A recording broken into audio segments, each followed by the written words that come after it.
Good morning, Germany. Today is January 30th, 1933, and we have breaking news.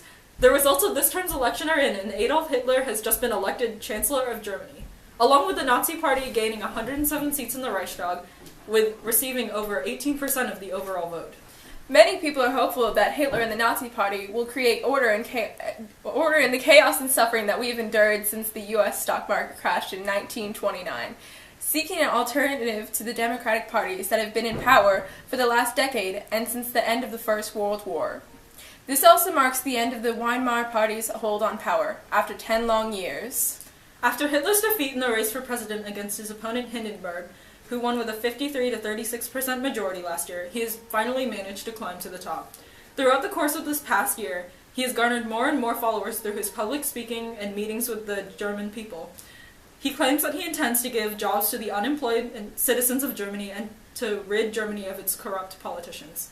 The future of Germany is looking brighter. Hopefully this new system and leadership will bring about the change we sorely need. Good evening. It is November 9, 1938, and this is just in. What spectators are already dubbing Kristallnacht, meaning the night of broken glass, after the damage that has been caused tonight. Riots all over Austria, Germany, and Sudetenland are breaking out, specifically targeting Jewish establishments. We're not just talking about businesses and homes, but also hospitals, schools, cemeteries, and synagogues have been vandalized by these angry crowds. So far, an estimated 91 Jewish people have been killed, and although it is unclear at the moment, according to some of our sources, these riots are the result of instigation by the Nazi Party. This is the first time that anti-Jew sentiment has manifested in such a violent, physical manner in Germany, especially on such a large scale. Even if you are not Jewish, we would advise you to stay indoors for the next few days and be wary of Jewish areas. Please stay tuned for more updates on Kristallnacht and more breaking news. Good evening, the day is November 23rd, 1939. Breaking news! The order has gone out that all Jewish people must wear the Star of David, except for those 10 years or younger, as well as their stores and the door of their homes. There's been a rumor that Hitler has ordered for the Nazi Party to start building ghettos for Jewish people. We are currently unaware of the locations of these mysterious operations, but we will keep you posted. Good night. Hold on! We have just been informed that new laws in place. We'll be reading them for you now. Those of the Jewish faith are no longer permitted to provide education for their children and no longer are granted the ability to observe Jewish holidays or hold ceremonies either in public or in your homes. We will keep you posted. Good night. After last month's discovery of the German death camps and the final liberation of the Jews from these camps, we bring you a special Insiders broadcast. First off, what we know of these camps so far. These camps had several purposes.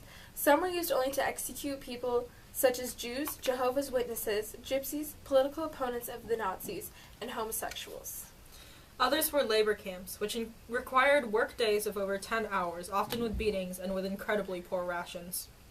Work included leveling the ground, erecting new blocks and buildings, laying roads, creating drainage ditches, digging coal, producing armaments and chemicals, and building and expanding industrial plants.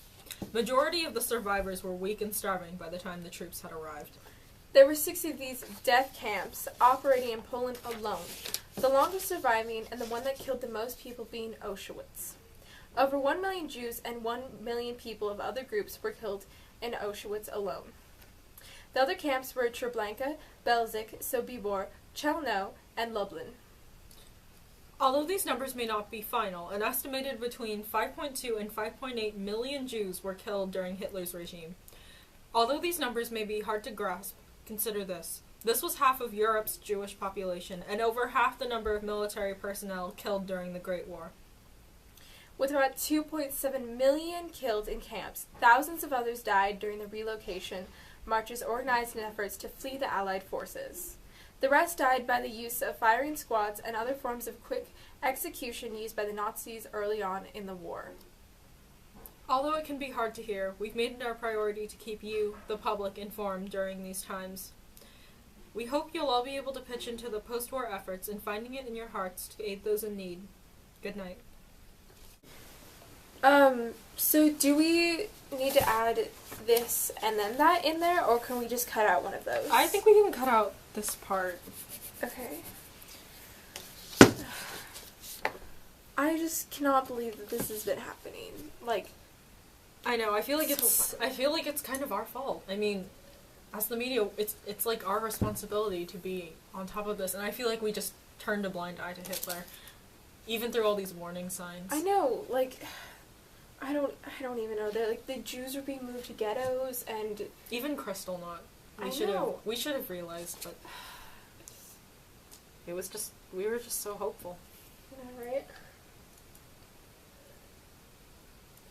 Wait, is the camera on?